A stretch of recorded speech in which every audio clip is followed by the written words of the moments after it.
Hai, Assalamualaikum sahabat semua. Hari ini saya nak kongsikan salah sebuah buku yang selalu saya baca ketika saya di rumah, iaitu yang bertajuk Dari Quran ke Hatiku. Bila kita tengok pun tajuk dia, kita rasa macam best kan? Okey, sebagai bukti, saya telah menghabiskan buku ini tidak sampai sehari pun, dalam masa 2 ke 3 jam sahaja. Jadi buku ini pun taklah tebal mana, hanya mengandungi 193 muka surat sahaja. Dan yang paling penting, buku ini sangatlah murah, yang berharga RM25 sahaja.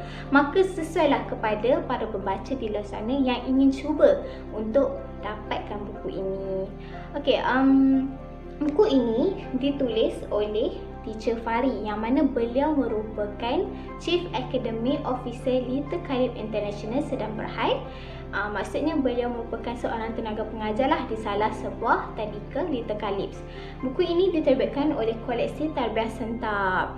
Jadi macam mana saya tertarik kerana buku ini dekat dengan diri saya dan saya ingin tahu apa yang ingin disampaikan oleh penulis.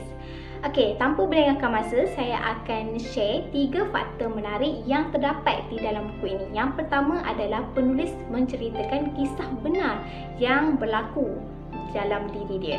Okey, maksudnya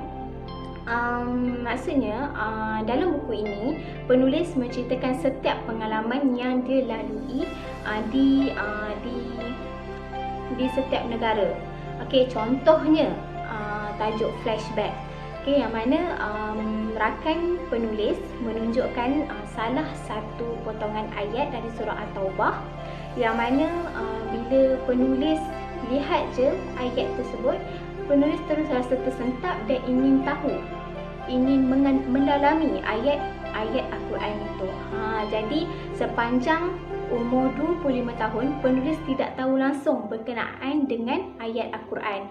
Maka selepas 25 tahun baru dia ingin mendalami, ingin tertariklah dengan ayat Al-Quran. Maksud apa yang terkandung di setiap ayat Al-Quran tersebut. Dan penulis ini dia banyaklah bertugas di negara luar. Contohnya di negara Bangladesh, Itali, Kanada dan sebagainya. Jadi banyaklah pengalaman-pengalaman yang diceritakan di setiap negara, dan dia menceritakan juga cara hidup penduduk di negara tersebut. Maka penulis menyampaikan mesej kepada pembaca bahawa bila kita dekat dengan Al-Quran, insya-Allah masalah yang kita hadapi, kita akan hadapi dengan tenang. Dan bila kita dekat dengan Al-Quran, kita akan rasa diri kita selamat walaupun di negara orang dan di negara sendiri. Sampai macam tu sekalilah penyampaian penulis kepada orang di luar sana.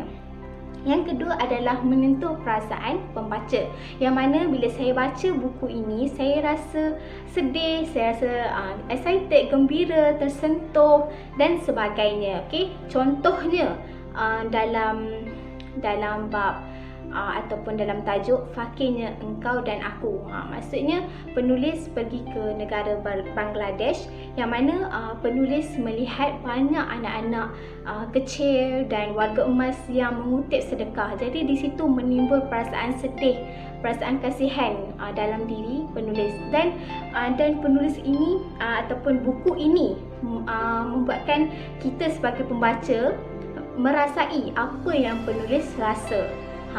Yang ketiga adalah menarik minat pembaca, yang mana penulis menyelitkan kata-kata hikmah, kata-kata yang sangat mendalam. Maksudnya bila kita baca pun kita rasa deep, dan menyelitkanlah cara-cara untuk kita dekatkan dengan Al-Quran, dan cara-cara untuk kita jauhkan dari benda-benda yang boleh melalaikan diri kita.